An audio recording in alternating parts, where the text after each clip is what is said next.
guys. Today we have got 10 points in 10 minutes with Zoe Thompson. Thank you, Stefan. Okay, I'm just going to get straight into it. So here are my 10 steps or 10 tips, if you like. So the first one for me is that nothing happens until you take the first step. And sometimes the first step can feel like it is the biggest, most challenging step, but nothing happens until you take that first step. So if you are looking to move away from where you are now, try and identify what the first smallest achievable step is for you. And then that's the first step. You'll need to get comfortable with being uncomfortable. And that is my point number 2. Get comfortable with being uncomfortable.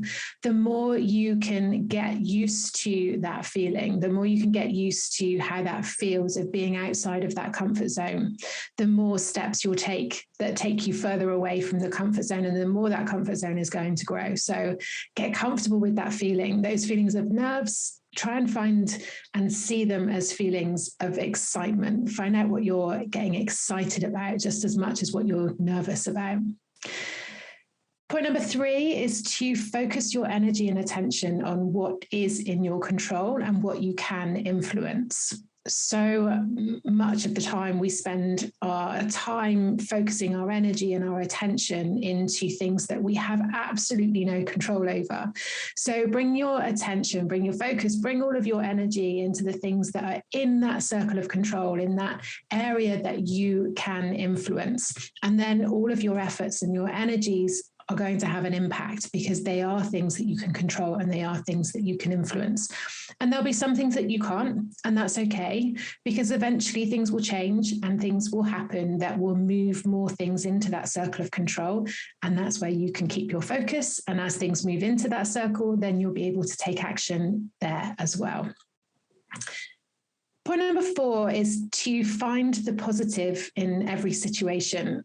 Not to necessarily try and see the situation as positive. That can be really challenging. But if you can find positives within any situation that you're in, even the most difficult, even the most challenging situations that you will face, there will be positives in there. Sometimes it's going to be the learning. Sometimes it might be people that you meet. Sometimes it might be things that you learn about yourself as you go through these challenges. But there are always positives to find in there. Some are going to be more difficult to find than others, but there will always be a positive in every situation that you encounter. And on a similar note, point number 5 is to take the learning but leave the experience behind. Experiences are really heavy. They're really weighty if we try and carry them with us from our past into our present and into our future. So look at what the learning is. Look at what you've learnt from that experience. Look at what you've understood about yourself, about other people, about the world in that experience, and take that learning with you. That's going to help you in the present. That's going to help you in the future. You don't need to bring everything with you. So look at what's important. Look at what you need to help you grow, to help you evolve, and you can leave the rest of it behind. Point number 6 is to put 100% into everything that you do. You get out what you put in.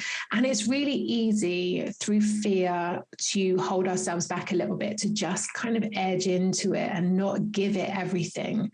But we do get out what we put in. So give everything 100%, and you'll probably find that you get quite surprised as to what you get back from it and what else that can lead to. But you got to put everything into it, whatever that is. Number 7 is to do something every day that helps you to empty the stress bucket. Life is really busy. It's really easy to just get caught up in the day-to-day, to be on this hamster wheel of life, of almost repetition of the same day in and day out. And life does create stress. It does create frustrations. It does create things that we find more of a challenge. And so it's really important that we take some time, and it can be as little as 10 minutes, some time each day to do something for us that helps us to empty that stress bucket, just to stop it from overflowing. And find what works for you. It's going to be different for different people. Find something that works for you. It might be reading, it might be walking, it might be going to the gym, it might be being with people. Find what works for you, find something that helps you to relax and also that helps you to re-energize so that you're refreshed and ready to go again the next day. The next point is very similar, but something that I hear a lot of people struggle with, and that's to look after yourself first without the guilt. Self-care is not selfish. You can't pour from an empty cup. And it's the same reason why we put the oxygen mask on ourselves before we help other people on an aeroplane. We need to look after ourselves to be able to show up and be our best for other people. So look after yourself and take away that guilt. Acknowledge it, acknowledge that it's because other people are important to you, but it doesn't help. So look after yourself. Self-care is not selfish. It is really important. Number 9 is to accept and acknowledge and learn to love who you are now and where you're at now. It's really important that you want to evolve and you want to grow, and there'll be things that you want to work on. There'll be things that you want to be better at. But acknowledge and accept and learn to love yourself as you are now, faults and warts and all. And then you can learn to enjoy the journey as you move forward and as you learn and as you grow. But we have to love ourselves now, and then we can build on that. So just learn to love the things, the strengths, the weaknesses, all of the things, and who you are now, and how you've got to where you are now, and how you are showing up in the world now, because that's just as important as who you will learn to become too. And finally, my point number 10 is to know your values, understand what your values are and have them written down somewhere.